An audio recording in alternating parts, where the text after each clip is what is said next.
Assalamualaikum warahmatullahi wabarakatuh. Alhamdulillahirabbil alamin wa bihi nasta'in wa ala umuri dunya waddin. Wassalatu wassalamu ala asyrofil anbiya'i wal mursalin sayyidina wa maulana Muhammadin wa ala alihi washabihi ajma'in. Amma ba'du. Yang saya hormati dan saya taati Romo Kiai Haji Muhammad Idris Jamaluddin beserta Ibu Yai Hajah Muhimmah Falasifah selaku pengasuh Pondok Pesantren Al-Mibin Putri. Yang saya hormati Bapak Dr. Hanifuddin Madun beserta Ibu Dr. Khairatul Idawati selaku pencetus pasti aksi literasi. Tidak lupa kepada Mudir Madrasah Diniyah Bapak Ahmad Nidomi yang saya hormati, dan kedua orang tua saya serta kelas 6 Madrasah Diniyah. Nama saya Nurul Hikmah. Saya akan mempresentasikan tentang menjauhi istri yang sedang dalam keadaan haid. Judulnya ada di tengah. Saya beri tanda istri yang sedang haid itu dengan tanggalan, ya. Karena identik kalau perempuan sedang haid itu adalah tanggalan, identiknya. Langsung masuk kepada makna global.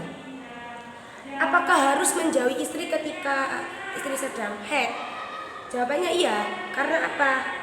Karena darah haid itu merupakan kotoran. Jika bersetubuh pada saat haid, maka dia itu mengotori dirinya sendiri dan mengotori istrinya. Maka ketika istri sedang haid, hendaknya dijauhi. Nah, kalau sudah suci, boleh untuk didekati lagi. Tapi mendekatinya pada daerah kubur, bukan pada dubur.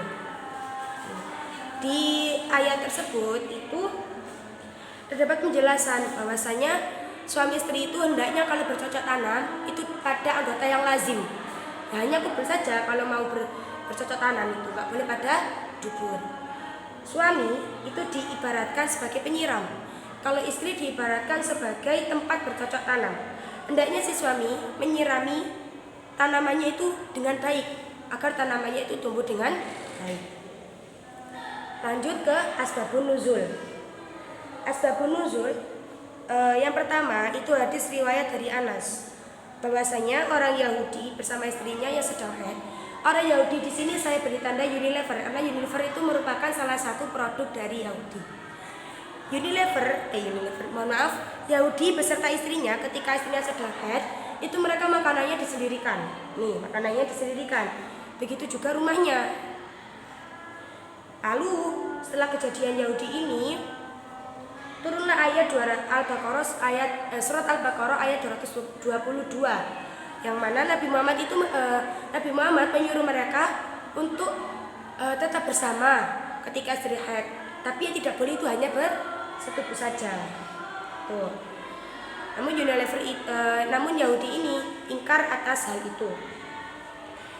Lalu yang kedua, asbab kedua, hadis riwayat dari Jabir bahwasanya ketika suami istri ini bersetubuh pada daerah dubur, maka anaknya itu akan juli. Lalu turunlah ayat 223 yang menjelaskan bahwasanya kalau bercocok tanam itu ya pada tempat yang bagus, pada anggota yang lazim. Masuk ke kandungan hukum. Kandungan hukum yang pertama, apa saja yang harus dijauhi ketika istri itu sedang dalam keadaan haid? Kalau menurut Imam Ibnu Abbas dan Imam Ubaidillah, itu yang harus dijauhi adalah seluruh tubuh. Karena apa? Karena beliau berlandaskan bahwasanya surat Al-Baqarah ayat 222 ini tidak ada pengecualian sama sekali. Jadi ibaratkan ya kalau menjauhi ketika istri haid itu yang dijauhi ya semuanya gitu. Yang kedua, pendapatnya Imam Abu Hanifah dan Imam Malik. Yang harus dijauhi adalah daerah daerah paha sampai paha dan pusar. Paha sama pusar. Beliau berlandasan pada hadis riwayat Aisyah dan hadis riwayat Maimunah bahwasanya Sayyidah Aisyah ketika beliau itu pernah mandi bersama Rasul, lalu keduanya dalam keadaan jinabah. Lalu Nabi itu memeluk Aisyah, namun Aisyah itu memakai kain. Pendapat yang ketiga itu pendapatnya Imam Syafi'i, bahwasanya harus dijauhi itu adalah kotoran istri. Kotoran di sini saya pakai simbol toilet, toilet yang tidak boleh yang harus dijauhi ketika istri haid menurut Imam Syafi'i adalah tempat kotorannya wanita, yaitu vagina. Beliau berlandaskan pada sabda Rasul dan riwayat Masruk. Yang kedua, selanjutnya landasan tidak diperbolehkan bermain-main antara lutut dan juga pusar. Itu dikarenakan kalau sudah bermain-main di situ nanti bisa melampaui batasnya. Oke. Yang kedua, lalu apa hukuman jika melanggar hal itu? Menurut Imam Malik, Abu Hanifah dan Imam Syafi'i, hukumannya hanyalah istighfar dan juga bertaubat. Kalau menurut Imam Ahmad itu harus membayar setengah atau 1 dinar. Kalau menurut ahli hadis, saya beri tanda Bulughul Maram. Kalau Bulughul Maram itu merupakan salah satu kitab hadis. Menurut ulama ahli hadis yang harus ketika suami istri ini bersetubuh, lalu istrinya itu pada waktu darah itu masih keluar, maka wajib membayar 1 dinar. Kalau istrinya itu sudah tidak keluar, maka wajib membayar setengah dinar. Yang ketiga, berapa lama haidnya perempuan itu? Di sini juga ada beberapa perbedaan pendapat. Pendapat yang pertama itu pendapatnya Imam Abu Hanifah dan Imam Ats-Tsauri, bahwasanya minimal haid itu saya tandai dengan min. Tanda min itu adalah 3 hari. Kalau maksimalnya itu adalah 10 hari. Lalu yang kedua pendapatnya Imam Syafi'i dan Imam Ahmad, bahwasanya minimal haid adalah 1 hari dan juga maksimalnya adalah 15 hari. Kalau menurut Imam Malik itu tidak ada batasnya. Batasnya itu pada kebiasaan perempuan tersebut. Ini berdasarkan oleh Imam Asy-Syafi'i.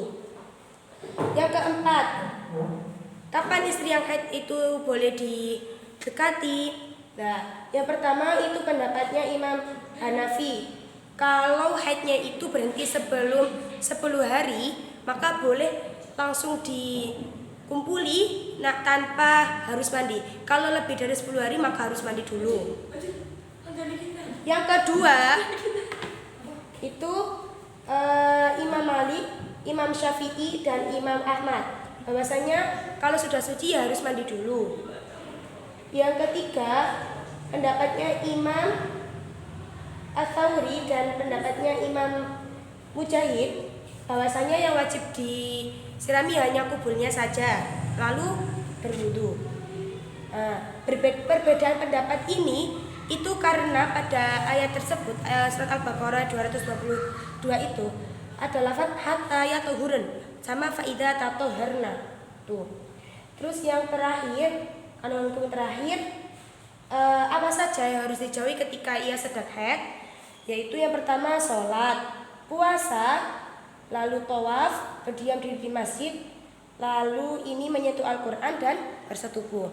Terakhir adalah hikmah tasyri'. Hikmah tasyri' di sini, mengapa kok suami istri ini tidak boleh bersetubuh ketika istri sedang haid? Karena istri itu diibaratkan sebagai tempat bercocok tanam. Lalu kenapa kok suami istri ini tidak boleh bersetubuh ketika dalam masa haid?